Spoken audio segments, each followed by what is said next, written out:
honored that I can introduce our first invited speaker, Dr. Korf. As most of you know, Dr. Korf is the chair of the Department of Genetics at UAB and the director of the Heflin Center for Genomic Studies there. Again, most of you know that Dr. Korf is internationally recognized for his work, leadership role in better understanding neurofibromatosis and sort of multiple national phase, including being president, maybe I should say former president of the American College of Medical Genetics. But one of the reasons we wanted to invite Dr. Korf here is certainly he had a very special interest in the training and education of clinical and laboratory geneticists, as well as just giving genetics education out to the general public. So I invite Dr. Korf to come. Can you help me welcome Dr. Korf?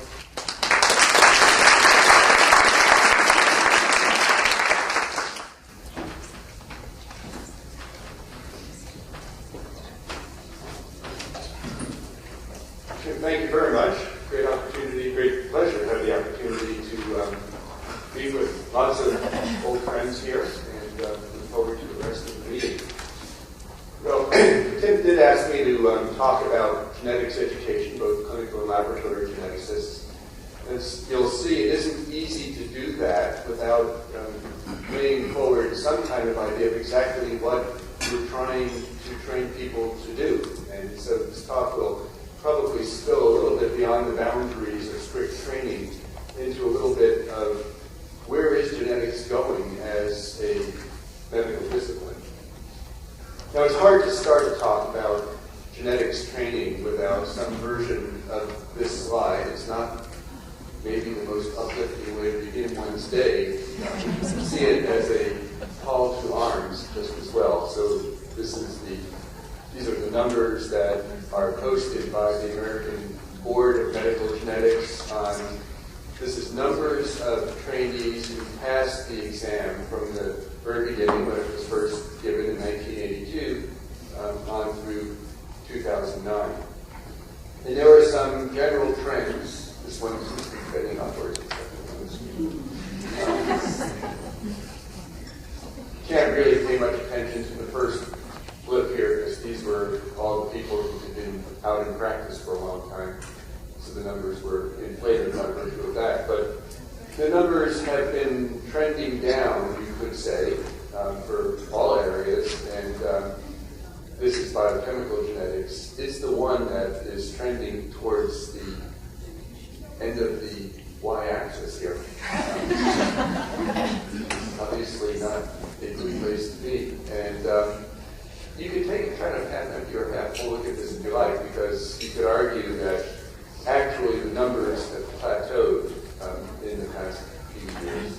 So with the exception of biochemical, these numbers, which a few years ago you could have extrapolated this line right down to the x-axis by about 2009, and that didn't happen. So the sort of half-empty view of this is that these numbers have trended down since the beginning, and the half-full view of it is that they've actually, for the most part, plateaued over these last few years, albeit at very low numbers. So as the field grows in terms of opportunity, the question comes up, where are the people going to come from to actually take advantage of those opportunities? If you were to look at numbers of residency slots and filled positions, I didn't put up a slide of that, but the numbers of residencies has also been fairly steady and maybe even increased one or two, but the numbers of slots have remained far more than the numbers of individuals who actually enter those slots. And I think the same would be true if there were data which I haven't seen for the laboratory geneticists, as laboratories move, first of all, from genetics units to pathology units in some places, or out of the institution entirely into settings that are more in the commercial world. Numbers of slots had to change. Furthermore, as the funding of laboratory slots mostly was coming from laboratory funds, and as those margins went down, and as labs that were in genetics units found themselves needing to help support the money-losing part of their unit, I think their ability to support training also went down. So there has been, at many levels, a real challenge in terms of funding the various slots. Many of the genetics residency slots, though they're on paper as slots, are not funded by GME funds or any other source, which may be part of the problem. But as this past year, was the first year in the match, the numbers of individuals who entered the match was distressingly low. We asked a question about medical students' career choices these days. One thing you come to realize, and you will realize it, by the way, if you talk to your colleagues in other disciplines, is that if there's any satisfaction in having company, we have plenty of it, in fact. These days, residency directors talk about medical students' career choices in terms of the acronym ROAD, which stands for radiology, ophthalmology, anesthesiology, and dermatology. These are the leading specialties that attract students. And the reasons why include the fact that they're well reimbursed, so you can make a lot of money in any of those areas, something that tends to be less true in genetics. The call schedules are civilized. These are areas where there are plenty of job opportunities. So for various reasons, students who, by the way, come out of medical school hugely debt-ridden, as the cost of medical school has gone up far faster than just about any other measure, actually, of affordability. So students come out with a lot of debt. It's no great surprise. They're attracted into areas that will help them to retire those debts at a faster pace. So if you talk to other specialty groups in almost any other discipline you can think of, except for these at least, you'll find that there's a concern about whether adequate numbers of people are joining training. I can tell you, by the way, if you talk not at the level of training, but at the level of faculty.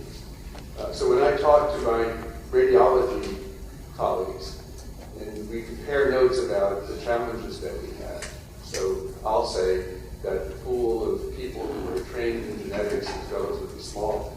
So if we have a faculty search that we're doing, it usually is challenging to find enough qualified people who have credentials that we're looking for. And so these searches can go on for a long time. If you talk to the radiologist about their challenges, it's that they can't afford to pay them enough to attract people out of private practice. Of course, what world you live on, private practice in genetics is not a big competitor for us. But you realize just how different the world is in many of these areas.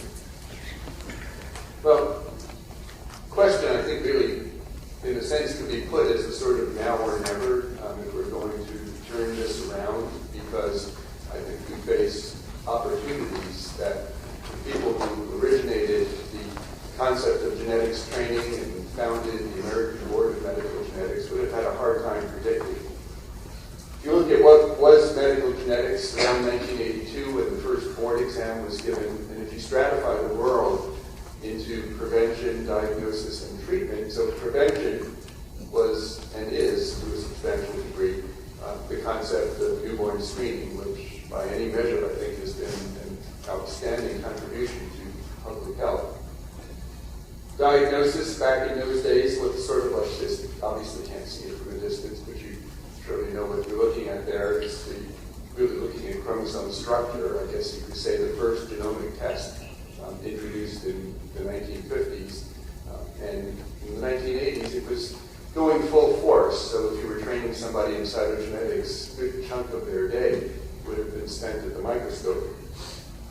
And then treatment, well, we had to come back to inborn errors of metabolism. I think it's fair to say there were relatively few primary treatments for genetic disorders in 1982. There were plenty of people whom we helped to manage in terms of dealing with the medical complications of their disorder, but not too many that you could argue we were really treating in the sense of giving them some kind of intervention that really ameliorated substantially the symptoms. So that was the world that medical genetics was built around. in those days. Many of you will remember that over these last several years, we've held a couple of meetings at the Banbury Center associated with Cold Spring Harbor in 2004 and 2006. The first one was intended to seek solutions to increase the numbers of trainees and these were physician medical geneticists that were the focus of that first meeting. And the thinking was that there were huge opportunities in adult genetics, especially, that were coming along. Cancer genetics was pretty well established by that time. There was a perception that cardiovascular genetics, neurogenetics, various others were moving pretty quickly as well. And the concern was that the training, somewhat akin to the slide I showed just a moment ago, was very tied to pediatric genetics as a kind of anchor. And therefore, we were having a difficult time attracting people who were interested in adult aspects of genetics, which the world of genetic testing had really moved to embrace those areas, but it wasn't so clear that the world of accreditation testing or certification testing had caught up. So part of the goal was to synchronize as best we could what we would offer in training with what the board would actually pay attention to in terms of its exams. We found, though, when we had that discussion, that there was a kind of undercurrent of lack of consensus of exactly what a medical geneticist was. And that really needs to be understood if you're going to come to agreement on how you need to train a medical geneticist. So that spawned a second meeting, and this was basically what we found, which was that when you would go around the room and ask, so what exactly is the job of a medical geneticist, depending on whom you asked, you would get different answers. So some medical geneticists really were dysmorphologists and were completely unwilling to and uninterested in and felt unqualified to deal with inborn errors of metabolism, even though even then the line between the two was blurring a little bit. There were examples of things that were classically thought of as dysmorphology syndromes that actually turned out to have a metabolic basis, but nonetheless, the dysmorphologists, not all of them, but many of them, arguably most of them, were not that interested in taking care of a child with hyperammonemia if they became sick. And of course, there were others who were completely comfortable in that world and completely unwilling to and unable to walk up to a bedside of a newborn with multiple congenital anomalies and come up with any semblance of a differential diagnosis, because they had long ago sort of terminally differentiated into biochemical geneticists or dysmorphologists and no longer felt, even if they had at one time in the distant past trained, no longer felt comfortable doing that. There were some that felt that it was their job to do everything, so they might be involved in prenatal diagnosis one day and in cancer genetic counseling another day. Others had become very sort of hyper subspecialists. Some felt that their job was to treat individuals who were affected with various of the disorders, and that could mean different things. It could mean dealing with the biochemical genetic issues, or it could mean taking care of the chronic medical needs of a child who has multiple anomalies, infections and nutritional issues and the like.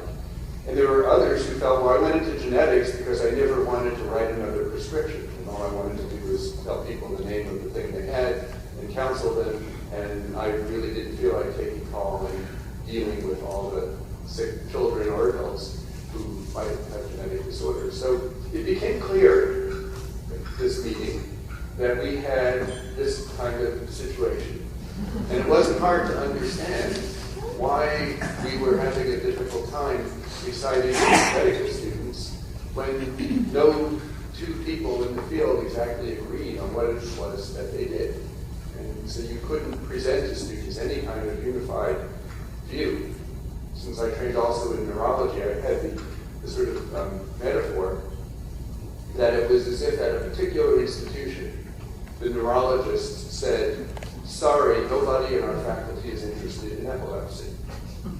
We do headaches, we take care of people with gliomas, and we'll do MS, but no, we just don't have anybody who's comfortable in seizures anymore. So please don't refer your seizure patients to us because this is just not an area of interest. And there seems to be no problem with genetics units taking that perspective. We don't have a biochemical geneticist. Send them to endocrinology. That would not be a rare kind of outcome in a lot of places. As I saw it, if a field can't get together on what it is that they do, you could ask the question, are they their own worst enemies in terms of attracting people into this? So, not to put things into a kind of doom and gloom scenario, the question really is, now in the 21st century, what exactly is a medical geneticist, and how is medical genetics evolving?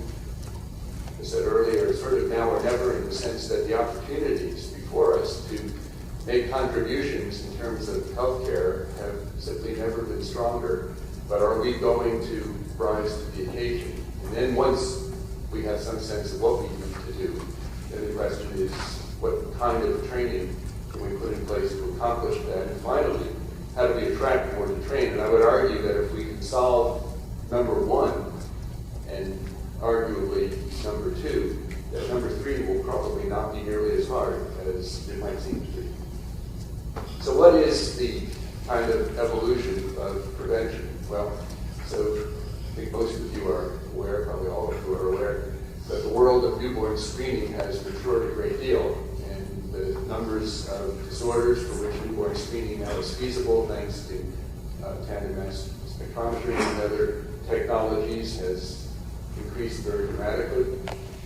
I think we'd all agree, would venture to guess, that it's very much of a team sport at this point, that this is not an area that either on the one hand can be abandoned to pediatricians, but on the other hand, pediatricians remain a critical element of this. I spoke just a week ago to the American Academy of Pediatrics, and they are very excited about opportunities in genetics, and of course this area is very high on their radar screen.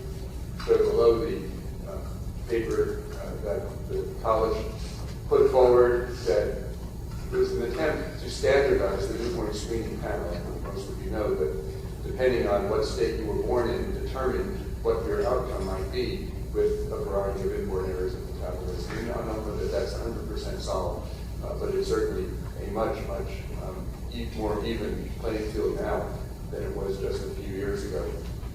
And I understand you had a talk, I wasn't able to be here last night, about the medical home concept, which I think fits very well into this model of caring for children and adults, for that matter, with inborn errors of metabolism. And also, the college has put forward these so-called fact sheets, which I think serve a dual role in a way. One is when you have an expanded panel, even if you didn't have an expanded panel and you had the old panel, still the fact is the pediatrician is the first responder and often gets a call from their state lab about a disorder that they probably have never heard of, may not even be able to pronounce, never mind know what you actually would need to do. And although I don't think any of them has a problem with the concept of making a referral, they do feel very much the first responder, and therefore they need to know something about what to do next, even if largely that's to call their colleague and arrange for consultation. So one purpose of these was to provide that kind of just-in-time information, that this one-of-a-kind problem that you may never have heard of before, and frankly may never see again, so it's not really feasible to expect a pediatrician to know much about it, at least guides them with what to do next. The other purpose it served, I think, is a kind of proof of principle in the sense that this is not the last of the sets of disorders that pediatricians or later on any medical specialist will be faced with. And how do you provide them sort of point-of-care information on the first steps to take, even if establishing a relationship with a specialist is likely to be the kind of long-term plan. Thinking in terms of the evolution of prevention, what was definitely not on the radar screen in 1982, or at least not part of the scope of practice of very many who were doing genetics, was the concept of risk assessment for common disorders. And this is a table which are unreadable, but really only intended to remind you that the numbers of genes that have been associated with risk of common disorders, this particular case in point is asthma, has increased dramatically in these last several years. It has spawned, as you know, a set of direct-to-consumer companies that offer testing. I guess Wayne will probably give you his opinions about this later in the weekend. So those in the front row can see that you're looking at my risk of type 2 diabetes through one of these companies, which I did not because of any relationship with them, which I don't have, or because of an endorsement, which I'm not doing, but rather because I haven't taught about it for a long time. I figured maybe I'd see what the experience is like. What it was like, by the way, is I learned that I had average risk for every disorder without knowing. Which is good news if you believe it. But anyway, for better or for worse, this concept is one now that is gaining some currency. Relative risks that one can counsel about are, to say the least, in most cases, with a few exceptions, very, very modest. And so whether a 1.2-fold relative risk, I haven't calculated mine here, but 24.3 out of 100 versus 21.7 out of 100 is a very modest relative risk indeed. And whether that will be motivational in terms of weight loss or exercise or whatever the interventions are, it's hard to know.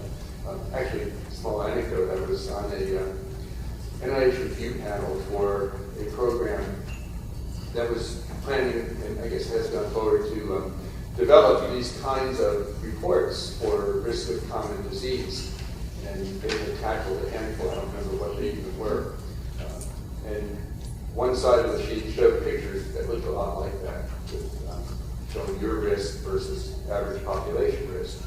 And then on the reverse was the outcomes in terms of what were the things you could do, knowing your risk, that would ameliorate that risk. And as I say, there were maybe a half a dozen in a kind of a nutshell. Every one of them, it said on the back, lose weight and exercise more. I came to conclude that if you wanted to assess risk of type 2 diabetes, you would be far probably better off counting the numbers of people online at fast food places than looking at the genomic testing. But anyway, for better or for worse, this is an area that is increasingly being marketed direct to the consumer. Hard to know whether that's going to continue to be possible, and lots of debate about whether it's a good thing or a bad thing. I won't try to get into that. But it is an area where there could well be significant opportunities in terms of counseling. So where are we now in the realm of diagnosis?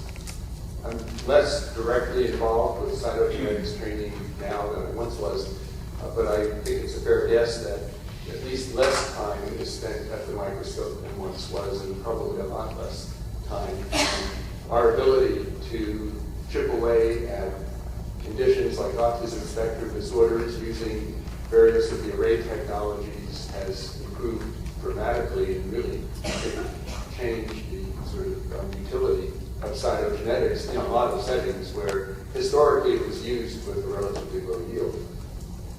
If you think in terms of rare disorders, almost as we speak, we are going through a kind of rethinking of all of this. Most of you are familiar with the cycle that begins with a clinical problem, goes to a differential diagnosis. You try your best to guess the various conditions and genes they're associated with, and then organize your testing in a kind of staged way, testing for those things most likely to be productive, and then when those turn out not to be the case, you kind of go back through the cycle.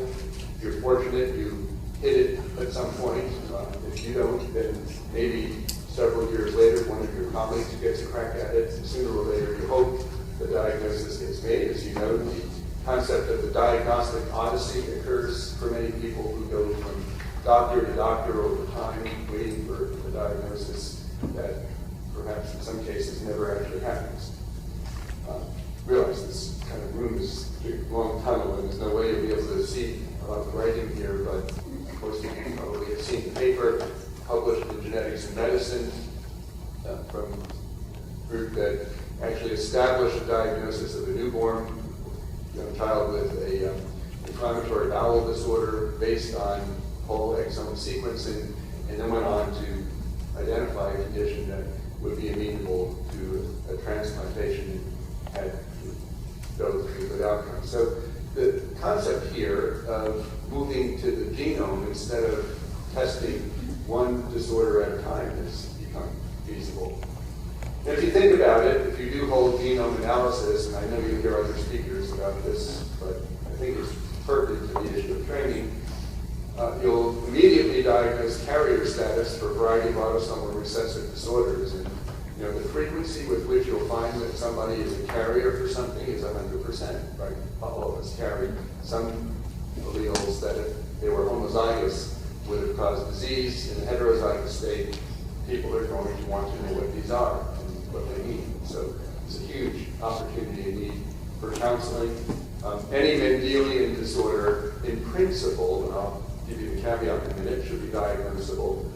Pharmacogenetic traits all should be identified, taking off the table the question of whether it's cost effective, because you'll know it, and then the ability to do risk assessment for better or for worse. It's not going to, I don't think, be quite so simple, though, to be handed a genome and necessarily infer the diagnosis and outcomes from all cases. And I show this screenshot. Since that much of my academic time is spent thinking about neurofibromatosis. This is a shot of the gene. These are all, this is a few years old, but gives you an idea of the site of all the different mutations, deletions, and other rearrangements that have been found, the complexity of the pathway as well. The main point is that many of the mutations, it's not a high percentage, but still almost every week somebody comes along with a mutation you haven't seen before, or with a mutation you couldn't have inferred as being pathological just from looking at the mutation itself. That when you do a functional assay, which we do, which is an RNA-based assay, you learn things that you would not learn if you looked only at the DNA. So whether it will evolve that we'll just do whole genome sequencing for anything and not have the ability to look in detail at the gene is a debatable point, I think. I think there's still a lot to be learned from the sort of curated, highly knowledgeable analysis of genes one at a time. And then, if you think about what you learn from a genome sequence, and this gets to the point of what does a medical geneticist contribute, from the perspective of a non-specialist, you could say, how hard could this be? The genetic code is all 3 letters, right? So the whole thing is just 3-letter words. So what is the familiar example of this is supposed to be the book of life, so what's the best known book that's mostly 3-letter words? So is it going to turn out that any primary care doctor can order a genome sequence and figure it out? And my argument would be the words may just be 3 letters long, but reading this is more akin to reading James Joyce's Ulysses. I don't think we have even begun to dissect out the nuances in how the genome is interpreted in terms of phenotypes. And so one point is that the likelihood of individuals getting in over their head taking raw sequence, I think, is very high. Furthermore, to stretch a literary metaphor just one more step, it doesn't take long looking at the genome to step through the looking glass and be in a world that is completely unfamiliar. Genomic imprinting, for example, mutations that are apparent stop mutations that really function as splicing mutations, or silent mutations that are splicing mutations. There are so many nuances and complexities. I think it's going to be a long time before a pediatrician orders a genome sequence and is able to fully interpret the information without the ability to access an expert who has some familiarity with these very unusual mechanisms. You can also ask the questions of when and where will genome sequencing actually take place. Some of you probably saw the paper where they did a whole prenatal genome based on the DNA that crosses from the fetus to the mother's circulation. There's a lot of discussion of newborn screening being done by genome analysis rather than biochemical. You could argue childhood is the time when a lot of things that could emerge over that period of time could get diagnosed. Others would say no, adulthood, because you can learn about adult onset disorders in childhood. So there's a debate, I think, not about whether this is going to happen, but when in the course of a lifetime should it happen. And where will it live? In the medical record? Fine, but what happens if you move? We know medical records don't talk to each other. Could live in the cloud somewhere where you access the information wherever you are. Maybe it gets put on a personal device, or maybe, as it might be, genome sequencing will be so cheap and quick, it'll be essentially done for free. Raises an interesting question about where the business model will be, maybe the interpretation.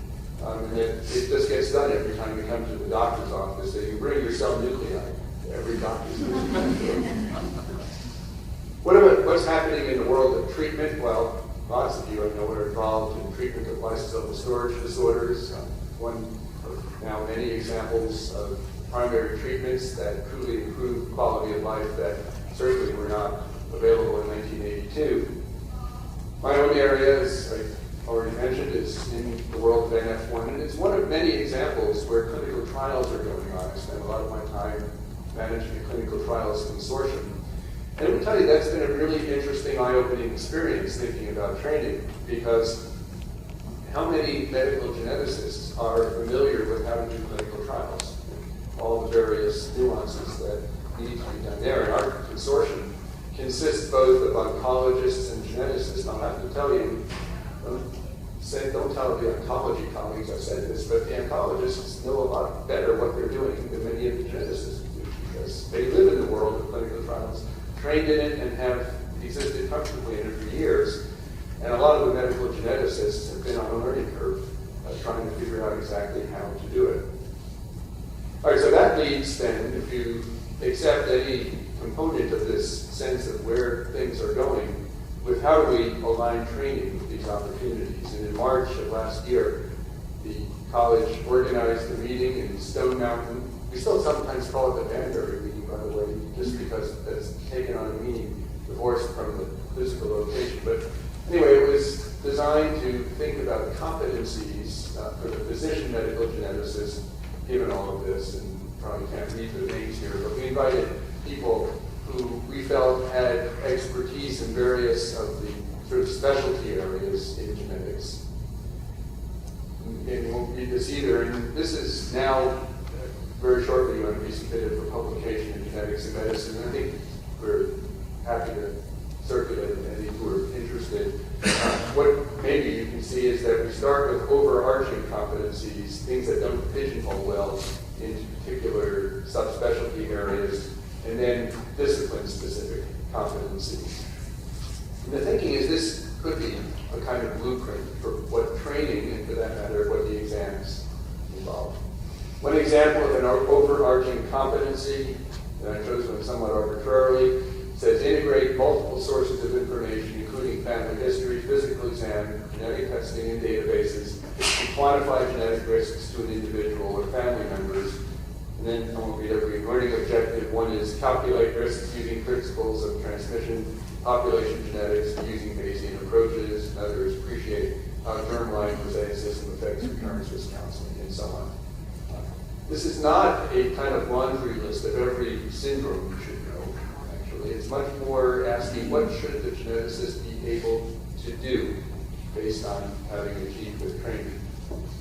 And again, sorry about the shape of the room and the size of the screen, but competency 6 says assess and participate in a clinical or translational research study or clinical trial involving patients with or at risk for genetic disorder. It expects that all trainees will achieve IRB certification. Doesn't mean they have to necessarily do research, but at least be capable of putting forward an IRB proposal. to critically evaluate protocols and or publications reporting results of clinical research studies and clinical trials. Some effort to get clinical trials onto the radar screen of the training landscape, which it historically had not been. And the other one, which again is just tedious to read, but it says provide counseling to individuals regarding the application of whole genome or whole exome sequencing. I'll just read one of the objectives. Explain to an individual contemplating whole exome or genome analysis the potential risks, benefits, and limitations of the information that will be obtained, and facilitate informed decision-making. And it goes on from there. This will, of course, be impossible to read, so I'll just tell you the concept here. This is an example of one specialty-specific set of competencies in neurogenetics, and it was a really interesting experience, actually, being at this meeting, because I think people came in not quite sure how to proceed, and it became clear that there was a pattern, and the pattern was that the first competency says apply knowledge of anatomy, pathophysiology, and natural history of neurologic disease to guide the appropriate use of genetic testing and diagnosis and counseling of inherited neurologic disorders and communicate results to patients and families. We did not feel it was necessary to enumerate every possible disorder, by the way, because we're trying to keep these at a somewhat higher level. But the concept here was that these are not patients you're going to care for.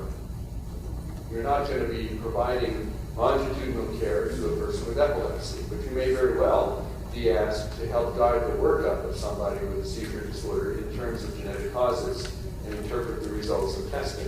So actually, this first competency, the same kind of competency appears in most of the specialties, is how do you function as a consultant, where it's somebody else's patient, but they need your help to organize genetic testing and interpret the results. The second competency says establish diagnosis and provide counseling and longitudinal management to patients with phacomatoses. This was one example of an area in neurology where geneticists may very well provide longitudinal care. Not always, well, perhaps, but in many instances they do. So, different story. Here, your job is to actually manage the complications that the patient has, not just offer counseling. And the third says interpret results of genomic tests for risk assessment of common neurologic disorders and provide counseling to patients and families. Things like ApoE testing might be in that category. So this was consulted. This is providing longitudinal care, and this is sort of genomic risk assessment. And that is more or less the pattern you will find in any of the specialties in this approach. You may ask, so where is this going? Where will it see the light of day besides in publication and in the long run maybe collect dust on bookshelves? And the answer, at least the immediate answer, is the ACGME, the accrediting body for residencies, including genetics residencies, has instituted what they call the Milestones Project. They're trying to move to the next step of competencies in that they want to know not just what should a resident master, but when, in the context of their training. And genetics is now in the sort of queue as sort of an early adopter of this. And one reason we were selected was we had these lists of competencies, which most specialties actually don't. And so it put us in a very good position to move to the next level and to define if these are the competencies, when should they be achieved in the course of training. So I showed a list of people who are on the committee to actually go forward with the competencies project, but it will, I believe, have an impact on the way genetics residencies are organized. And by the way, we didn't organize the competencies in our document along the 6 competencies ACGME used, because it's not difficult to map them. So where are we going with all this? One area just mentioned. The second is obviously none of this achieves anything if the American Board of Medical Genetics isn't on with this. And so you obviously you don't want to have training focus on one thing and then the exam focus on something else entirely. But we have been working with the ABMG to try to coordinate efforts so that there is some alignment. They have a challenge, of course, which is it's hard for them to move and modify things. And for example, the exam, because it's a very expensive process and their finances are certainly not particularly flush, so it's a not trivial matter for them to make modifications, but they're very much involved in this discussion. And now the question is whether it would be valuable, and I think we had lots of discussions with Mike and others at college to expand this into laboratory genetic competencies. A few additional points of discussion that are happening, and some of them will happen at a meeting next week following the college board meeting. There's been a lot of interest in evolving one-year fellowships.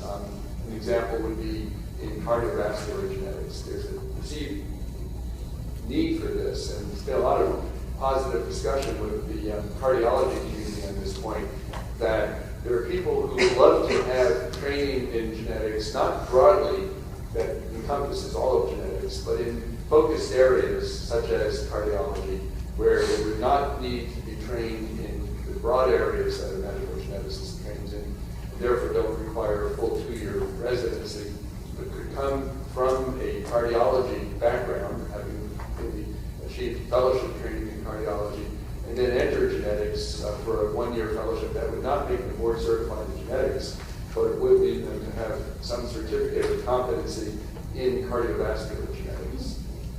Some discussion with the cancer genetics community about the same thing, and there could, in principle, be discussions with other subspecialty communities as well. And the thinking is not that we're trying to give away the field, which some people have claimed, but the opposite, that it's being taken away, like it or not, that people in cardiovascular medicine are often doing this counseling without formal training and aren't necessarily involved in their genetics topics. And if we were to embrace them and provide them training for the focused area that they're actually interested in, we actually might be able to, in essence, count them among our numbers. There's been some discussion about shortening the length of training, for example, bringing it from 5 years to 4 years for internal medicine and genetics, and potentially the same could be done for pediatrics. There are many trainees or prospective trainees who have been daunted by the long training period. I get asked all the time, should we be combining cytogenetics and molecular? They're on a convergent course, clearly. The board hasn't yet bought into this, but it's an area that I think is likely to get increasing discussion. And then the question of genomics. There's a lot of discussion the board has had about whether to incorporate genomics in its name. American Board of Genetics and Genomics maybe. It's a fascinating discussion. When you have this discussion with people in the field, I've discovered there's a correlation between people who have iPads and people that want genomics. We'll see where this goes. Just a few last points. If we can achieve this, is there interest? And there's some evidence there is. I'm suspecting some of you are involved in this Summer Scholars Program that the American College of Medical Genetics Foundation has running as we speak, where it provides funds for about 20 students around the country to spend the summer doing medical genetics. I was very encouraged at our own institution. We had a very short timeline from announcement to bring people on board. We had 6 candidates, and we could only fund one of them through this mechanism. Actually, we ended up kicking in department funds to provide funds for a second one, because we just thought some of them were so good. It actually spawned an interest group at UAB. We have had no trouble getting students interested in genetics because they see our staff, especially Matt Robin, in their first year, and it continues on through the entire time of their training. So there's been a substantial level of interest. We don't expect every student to put genetics on as a residency, but we'll have 1 or 2 each year from the students. I'll just call to your attention this website that is soon to launch from college on cytogenomic arrays that Krista Lee Martin and Darrell Wagner put together, which is meant to be an online tutorial on the use of arrays that I expect is going to have very wide uptake both in our community and in others. And the last point I'll make is that this education issue really is not only in genetics. We've been involved in what we call the personalized health care. Yeah, I know a lot of people hate that term, but it gets attention, and it didn't hurt us to get that attention. Competencies, and so we stratified genomics, pharmacogenetics, informatics, and what we call culture and the environment, and developed competencies for the general undergraduate. what would you need to know or be able to do to make better healthcare decisions for yourself and your family and attract more into the field, and on through these various areas. Okay, so I will end with a quote that I've come to be very fond of, which I think really has got to be the mantra for our field, that the best way to predict the future is to invent it. And, I don't know where things are going in terms of whole genome sequencing. I don't really believe anybody has a monopoly on that knowledge. But I do believe that we are in a position to create our own future. And I think that, in my mind, is really the sort of brightest prospect that I can leave you with. There's a lot of work to be done.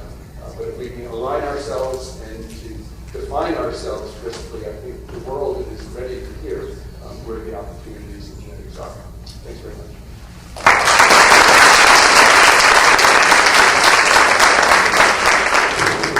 Maybe have time for one question for Dr. Korf?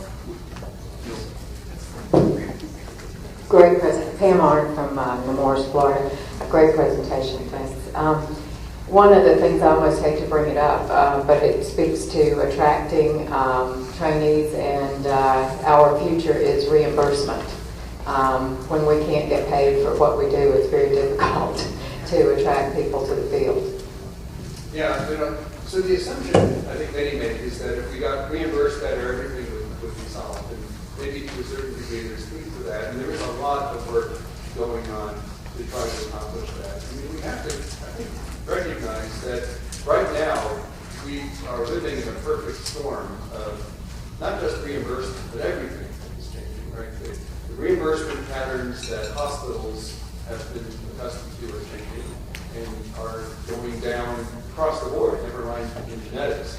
I sit around the table and look at surgical colleagues who always in the past were the ones that had the wood panel aligned offices, and you realize they're actually in significant dire straits at this time. So the entire system is being squeezed. Research grants, people are being paid at the 10th percentile and less in some cases. So there's actually an across-the-board kind of challenge right now. There's a lot of discussion going on in terms of getting third parties to even pay for things like grades, which many of them have been reluctant to do because they argue not that you don't get a good answer, but how does it really change the quality of care? Surprisingly, we claim that whole genome sequencing has been reimbursed by an insurance company, at least on one occasion. And so I think all I can answer to you is this has been a long-range battle, one that the college has been at the front lines of trying to deal with. And it's now, in particular, a very challenging environment to get that voice heard. Getting back to the misery and company notion, many of our colleagues are in the same boat right now. I think there's a complete sea change in how medical care is being financed, that we actually have an opportunity to have a voice in, because I think issues of whole genome analysis are going to play a big role in terms of changing the whole concept of reimbursement, never mind whether we can get paid for a consultation or taking account of history or anything like that. The battle is, I think, going to take place at a much higher level. So it's not an answer. I don't have an answer. But I think we've got to be very creative and recognize some of the opportunities that are going to come before us as the entire system is shifting.